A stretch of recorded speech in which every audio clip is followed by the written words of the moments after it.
છું ચેતન અકબરી ખેતલી તરફથી. ખેતલીનો આ પહેલો યુટ્યુબ વિડીયો છે અને બહુ ઇન્ટરેસ્ટિંગ રહેવાનો છે. જાણકારી ઘણી બધી હું તમને આપવાનો છું અને આજે હું તમને પહેલા જાણકારી આપવાનો છું હ્યુમિક એસિડ માટેની. હ્યુમિક એસિડ શું છે? ખાસ વસ્તુ એ છે કે ઘણા બધા યુટ્યુબ ઉપર વિડીયો છે હ્યુમિક એસિડના, નાખવું જોઈએ ના નાખવું જોઈએ. મેન વસ્તુ એ છે કે હ્યુમિક એસિડ છે શું, ખરેખર એ ઓર્ગેનિક છે કે નથી. બીજી વસ્તુ હું તમને કહીશ એના ફાયદા, કે હ્યુમિક એસિડ નાખવાથી જમીનમાં શું શું ફાયદા થાય છે. અને લાસ્ટ વસ્તુ હું તમને એ જણાવીશ કે હ્યુમિક એસિડ પહેલા કેમ નહોતું. 15-20 વર્ષ પહેલા તમે જોવો તો હ્યુમિક એસિડ કેમ નહોતું અને હવે કેમ માણસો એટલું બધું હ્યુમિક એસિડ નાખે છે જમીન. તો એનું શું કારણ છે એ હું તમને જણાવીશ. હ્યુમિક એસિડ શું છે? તો જનરલી હ્યુમિક એસિડ ઈ ઓર્ગેનિક છે. શું કામ? કારણ કે હ્યુમિક એસિડ ઈ છે ને લિગ્નાઇટ કોલમાંથી બને છે. લિગ્નાઇટ કોલને પ્રોસેસ કરી અને હ્યુમિક એસિડ બનાવવામાં આવે છે.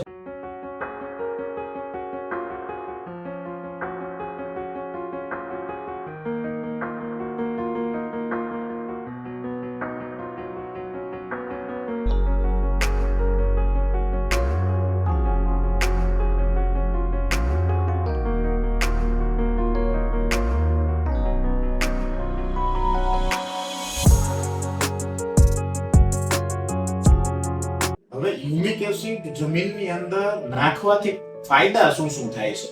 તો ફાયદામાં એવું છે કે હ્યુમિક એસિડ થી આપણી જે કઠણ જમીન પેલાની હોય ને એ પોચી થઈ જાય છે.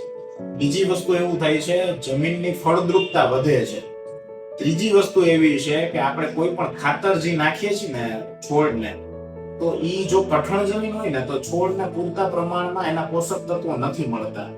તો હ્યુમિક એસિડ જે જમીનને પોચી કરે છે ને એનાથી છોડને પૂરતા પ્રમાણમાં પોષક તત્વો મળી રહે છે. આ બધા હ્યુમિકના આના સિવાય પણ ઘણા બધા ફાયદા છે.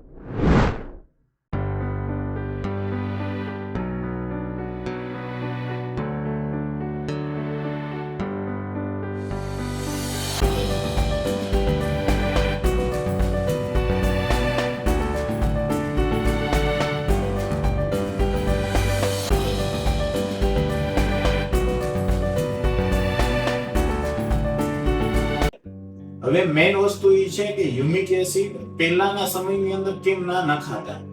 આજથી હું કહું કે 15-20 વર્ષ પહેલા હ્યુમિક એસિડ ખેડૂતે બહુ ઓછું નામ સાંભળેલું છે અને હ્યુમિક એસિડનું એટલું મહત્વ પણ નહોતું. અને અત્યારના ટાઈમમાં બધા ખેડૂત મિત્રો છે એ હ્યુમિક એસિડનો યુઝ કરે છે કે વાપરે છે. એનું મુખ્ય કારણ એવું છે કે પહેલાના સમયની અંદર આપણે છાણિયું ખાતર નાખતા. તો છાણિયું ખાતરથી શું થતું, ઓર્ગેનિક જે આપણે કહીએ, જે હ્યુમિક કહીએ, એની જોડે જ છાણિયા ખાતર જોડે જ આપણા જમીનની અંદર જતું રહેતું. તો હ્યુમિક એસિડની અંદર આપણે અલગથી કોઈ નાખવાની જરૂર ના હતી. ધીરે ધીરે શું થવા માંડ્યું, છાણિયા ખાતરનો વપરાશ ઓછો થવા માંડ્યો. હવે આપણે શું કરવું પડે છે કે હ્યુમિક એસિડ અલગથી લઈએ અને આપણે જમીનમાં નાખવું પડે છે. એટલે હ્યુમિક એસિડ જી મહત્વ 2005 થી લઈ અને 2025-26 સુધીની અંદર હ્યુમિક એસિડનું ખૂબ જ મહત્વ વધ્યું છે. પહેલા પણ હતું 1995 થી 2005 ની અંદર હતું, પણ ત્યારે મિક્સ માઇક્રોન્યુટ્રન્ટ જોડે હ્યુમિકને મિક્સ કરી અને આપવામાં આવતું.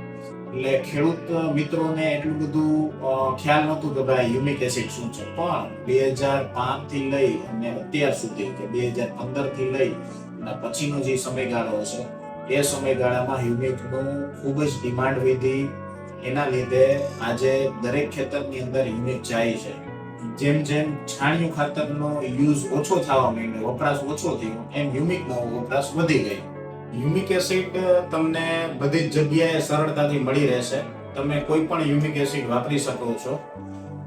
હ્યુમિક એસિડ ઘણા બધા પર્સન્ટેજ વાઇઝ અલગ અલગ આવે છે. તમે જોઈ શકો છો અહીંયા મારી પાસે ઘણા બધા હ્યુમિક એસિડ છે, અલગ અલગ બ્રાન્ડના છે. પણ આ કોઈ બ્રાન્ડ પ્રમોશન વિડીયો નથી, મારું ખાલી ઈ જ જણાવવાનું. આ ખાલી ખેડૂતોની માહિતી માટે છે કે ભાઈ અલગ અલગ પ્રકારના ઘણા બધા હ્યુમિક આવે છે. સાથે મારે છેલ્લે ઈ જ તમને જણાવવાનું ખેડૂત મિત્રોને કે તમે ઓર્ગેનિક વસ્તુ કોઈ પણ જમીન માટે વાપરી શકો છો. હ્યુમિક એસિડ છે, ફુલવિક એસિડ છે, વર્મી કમ્પોસ્ટ વાપરી શકો તમે, સાથે સાથે જીપ્સમ વાપરી શકો. તો આવી જ બધી વસ્તુ તમે વાપરો અને ખેતીને ફળદ્રુપ બનાવો. છેલ્લે મારે એ જણાવવાનું કે ખેતીને લગતા કોઈ પણ પ્રશ્ન હોય તો એનો જવાબ હું તમને ચોક્કસ આપીશ. તમે કોમેન્ટની અંદર બધા પ્રશ્નો તમારા છે એ તમે જણાવો મને, હું તમને એમનો ચોક્કસપણે જવાબ આપીશ. સાથે આ વિડીયોને લાઈક અને ચેનલને સબસ્ક્રાઇબ કરવાનું ભૂલતા નહીં.